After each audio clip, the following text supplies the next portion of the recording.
नमस्कार। आज हम लोग जानेंगे इजराइल और ईरान के बीच में जब लड़ाई हो रहा है तो अमेरिका क्यों कह रहा है कि लड़ाई नहीं होनी चाहिए और अमेरिका बार बार कह रहा है कि लड़ाई ना हो, लेकिन इजराइल क्यों लड़ रहा है। और क्योंकि इजराइल को भी पता है कि हम नहीं लड़ पाएंगे और हमारी अर्थव्यवस्था कमज़ोर हो रही है और हम कुछ भी करें ईरान से जीत नहीं सकते, क्योंकि ईरान के द्वारा जो अभी प्रदर्शन किया गया लड़ाई के क्षेत्र में और परमाणु बम के, जैसे परमाणु बम तो नहीं छोड़ा गया, जो मिसाइलें इसके द्वारा दागी गई हैं, जो इनकी मिसाइलों का जो मानक क्षमता है, जो इनकी मारने की जो क्षमता है, जैसे बैलिस्टिक मिसाइल हो गई, हाइपरसोनिक सुपरसोनिक जैसे मिसाइलें हो गई, इसके पास इतना मिसाइल आया कहाँ से।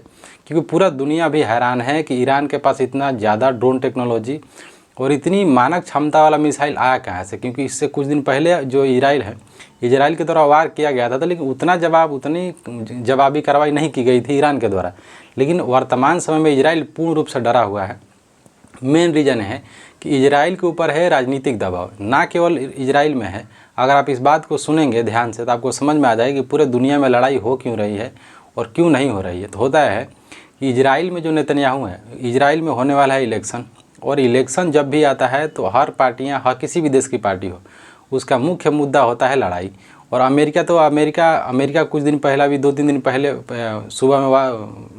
सुबह में जा आता है और आने के बाद उनके जो परमाणु ठिकाने वहाँ पे हमला किया जाता है, उसके बाद भाग जाता है। बाकी कुछ लोगों द्वारा कहा जा रहा है कि अमेरिका के पास बहुत बड़ी टेक्नोलॉजी है, जिसको B2 बम्बर कहा जा रहा है। अमेरिका कुछ भी हो जाए, B2 बम्बर को ईरान में नहीं उतारेगा, क्योंकि उसको पता है कि हमारी बेइज्जती होना पक्का है। क्योंकि कहा जाता है कि जो अमेरिका का हथियार है, अमेरिका जितना बड़ा हवा बनाता है उतना बड़ा इसका हथियार मानक क्षमता वाला नहीं होता। जैसे ये F-16 दिया था, मतलब बहुत से जो हथियार होता है जो पाकिस्तान को देता है, उसको पाकिस्तान भारतीय सेना नॉर्मल एक थे सेना में, एयरफोर्स में, जो जिनका नाम था अभी याद नहीं आ रहा, उनके द्वारा मार के गिरा दिया गया। तो इसका जितने भी मिसाइलें हैं बस नाम के लिए बड़ा होता है, लेकिन इसका मानक क्षमता बड़ा नहीं होता है। दूसरी बात ये कि जितना हथियार देता है पाकिस्तान को, तो पाकिस्तान के द्वारा खुद प्रूफ कर दिया गया कि इसका हथियार अच्छा नहीं होता। क्योंकि जब कारगिल होता है उसमें इसके जितने टैंक थे, टैंक भी सक्सेसफुल नहीं हुए, सब मारे गए। तो इसलिए B2 बम्बर को ये नहीं उतारेगा। कुछ भी हो जाए, ईरान में ये B2 बम्बर नहीं उतार रहा है। क्योंकि जितना कहा जा रहा है ना कि 200 मीटर नीचे जाके ब्लास्ट करेगा, ऐसे करेगा, रडार में नहीं आएगा पक्का कन्फर्म है कि ये मारा जाएगा, और नहीं आ रहा। हम लोग देखते हैं इजराइल के बारे में। इजराइल में होने वाला है इलेक्शन, और इजराइल में जब भी इलेक्शन होता है तो वहाँ इजराइल का इलेक्शन ही होता है इसी आधार पे कि कौन सी पार्टी आएगी तो हमारे लिए क्या करेगी। क्योंकि हर देश में लोकतंत्र को बनाए रखने के लिए जो सरकार होती है कुछ ना कुछ करती है। इसी आधार पे पिछली बार जब हुआ था, अभी जब इसका लड़ाई का मेन शुरुआतें हुआ इलेक्शन से। और थोड़ा ये है कि इजराइल मजबूत है, उन राष्ट्रों में इजराइल मजबूत था, इस बात में कोई शक नहीं था। क्योंकि जब वो आया इजराइल, आने के 10-12 दिन बाद ही उससे लड़ाई शुरू हो गई। और लड़ते लड़ते इतना सीख गया इजराइल। क्योंकि जितने गल्फ़ कंट्री वाले राष्ट्र थे वही उसको, ये लोग मारते थे उसको। जब आया तभी ये लोग उसको मारने लगे। जब ये लोग मारने लगे तो ट्रेंड हो गया। उसके पास इतनी टेक्नोलॉजी है कि पूरा दुनिया हैरान है आज इजराइल से। लेकिन इजराइल को पहली बार कोई जवाब देने वाला पैदा हुआ है तो ईरान। और जो जैसे सऊदी अरब है, जितने भी, अगर ईरान को हटा दिया जाए तो गल्फ़ कंट्री में सब उसके चमचे बने फिरते हैं। किसी का दम नहीं है कुछ कर लेगा, उसका कुछ नहीं कर सकता। इस राष्ट्र में सबसे ज़्यादा ज़रूरी है धोना तो कोई राष्ट्र है तो है सऊदी अरब। सऊदी अरब खुद नहीं चाह रहा है कि ईरान आगे बढ़े। सोचने वाली बात है। सऊदी अरब इतना साथ दे रहा है इजराइल का और अमेरिका का, वो चाह रहा है कि तुम मेरे से पैसा लो, तेल लो, सब कुछ लो, फ्री में सब कुछ लो, लेकिन मारो ईरान को। सोचने वाली बात। अगर इन गल्फ़ कंट्री के जितने भी देश हैं, जैसे ईरान के साइड में जितने भी देश, सऊदी अरब हो गया, यमन हो गया, जितने भी देश हैं, इराक, ईरान, जितने देश हैं, अगर इन लोगों का चले तो ये लोग पैसा दे रहे हैं और बोल रहे हैं कि मार दो तुम ईरान को। क्योंकि मार दोगे तो हम यहाँ पे विश्व शक्ति मतलब आर्थिक व्यवस्था से हम उभर जाएंगे। सोचने वाली बात है। अब ये लोग इस्लाम पे नहीं लड़ रहे हैं। अब यहीं पाकिस्तान में कुछ होता है तो वहीं सऊदी अरब लगता है बोलने कि ये हो गया, वो हो गया। और अभी वहाँ पे नहीं बोल रहा, क्योंकि गाजा में जितने लोग मारे गए हैं, 20,000 से ज़्यादा बच्चे भूख से मर गए। वहाँ पे महिलाओं की स्थिति बहुत जर्जर है। वहाँ पे खाने के लिए पैसा नहीं है, खाने के लिए रोटी नहीं है, पैसा नहीं है, पानी नहीं है, इतनी असुविधा हो रही है वहाँ पे। और वहाँ अगर कोई व्यक्ति ट्विटर चलाता होगा तो ट्विटर पे जब आप चेक करेंगे तो जब भी गाजा में जब लड़ाई हुआ था, हमास के बीच जब लड़ाई होता है, उस लड़ाई का वीडियो बनाया जाता है। सोचिए, सोशल मीडिया पे उन लोगों के द्वारा घर में इजरायली जो सेना जाती है, घुस जाती है। घुसने के बाद जो वहाँ के सिविलियन थे उनको मारा जाता है, उनके साथ वीडियो बनाया जाता है। और इस हद तक मारा जाता है कि सोशल मीडिया पे वीडियो बनाया जाता है, कोई खा रहा है, 4 घर उड़ा रहा है। तो ऐसा तो इजरायली सेना करती है, इजराइल के लोग खुश होते हैं तो नेतन्याहू जीत जाते हैं। इस बार नेतन्याहू का टेंशन ये हुआ कि अगर हम कुछ नहीं कर पाए ईरान में तो हम हार जाएंगे, क्योंकि वहाँ की जनता इनसे नाराज़ हो जाएगी। और यही नहीं, वहाँ पे इलेक्शन का आधार ही इसको बनाया गया है, और इसीलिए नेतन्याहू डर रहे हैं, देखते हैं क्या होता है। दूसरा बात यह है कि भारत की जो नीति है, भारत के द्वारा जो वहाँ पे वो था भारत को सबसे ज़्यादा, चाहे और जितने भी राष्ट्र हैं जो इनके पड़ोसी राष्ट्र हैं, उनको सबसे ज़्यादा नुकसान होने वाला है, और अन्य राज्यों जैसे फारस की खाड़ी वहीं पे है, फारस की खाड़ी है, और फिर से गल्फ ऑफ ओमान है, उसके बीच में जो संधि आती है उसको कहते हैं उस संधि को कहते हैं हरमुज जल संधि।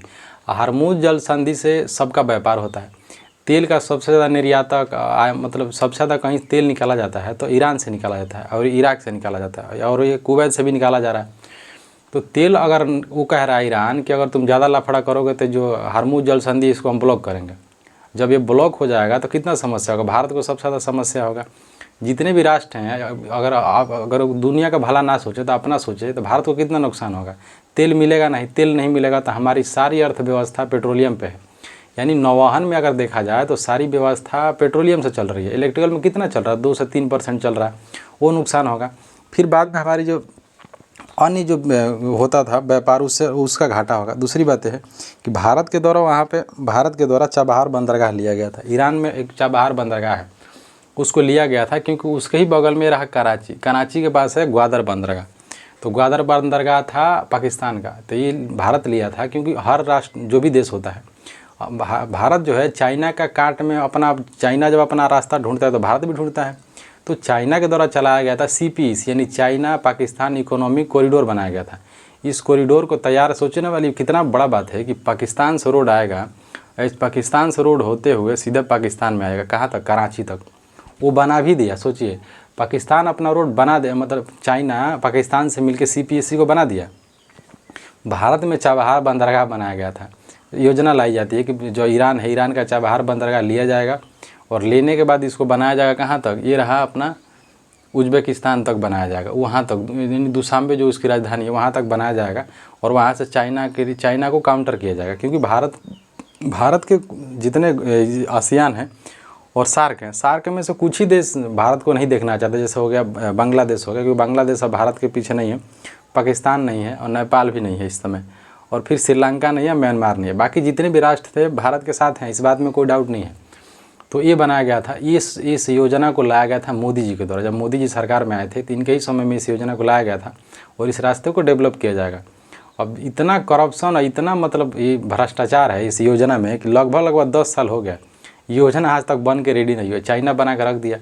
नहीं बना ये समस्या नहीं है, नहीं बना ये समस्या नहीं है। समस्या है कि अगर आप 10 साल हो गए आप इस पर काम नहीं करेंगे तो इस जो भारत की नीति, विदेश नीति है, धीरे धीरे कमज़ोर हो रही है। क्योंकि ईरान भारत का साथ देता है, इस बात में कोई डाउट नहीं है, लेकिन ईरान पाकिस्तान का भी बहुत अच्छा दोस्त है, और ये पाकिस्तान का भी अच्छा दोस्त है, चाइना का भी अच्छा दोस्त है। तो चाइना को पता है कि हमारे लिए जब भारत काउंटर कर रहा है तो उसको दे देगा पैसा में। तो सरकार को इस पर काम करना चाहिए। बाकी देखते हैं क्या होता है। और सबसे ज़्यादा नुकसान भारत को होगा, लड़ाई होगा तो, लेकिन ये कन्फर्म है कि ईरान लड़ने वाले नहीं है। इजराइल को हार मान गया है। इजराइल अब इतना नहीं डरा था। आप सोच के देखिए कि इजराइल कह रहा है कि हम आप पहले ऑर्डर दे रहा है कि हम यहाँ इस ठिकाने पे आपको मारेंगे। क्यों कह रहा है? क्योंकि इसको अपने जनता को खुश करना है, लोकतंत्र को खुश करना है। जब लोकतंत्र खुश रहेगा तो नेतन्याहू फिर सरकार में आएंगे, नहीं तो नेतन्याहू का जाना तय है और दूसरी सरकार आएगी। नहीं चाह रहे कि दूसरी सरकार आए, क्योंकि नेतन्याहू आए थे, इनके ऊपर भी कहा जाता है कि इनका एक परिवारवाद का वो सिस्टम चला जाता है कि इनके भाई थे, इनके घर के लोग ज़्यादा इस सत्ता में रहते हैं, तो बाकी इनके ऊपर भी आरोप लगाया जाता है। बाकी देखते हैं क्या होता है। नमस्कार।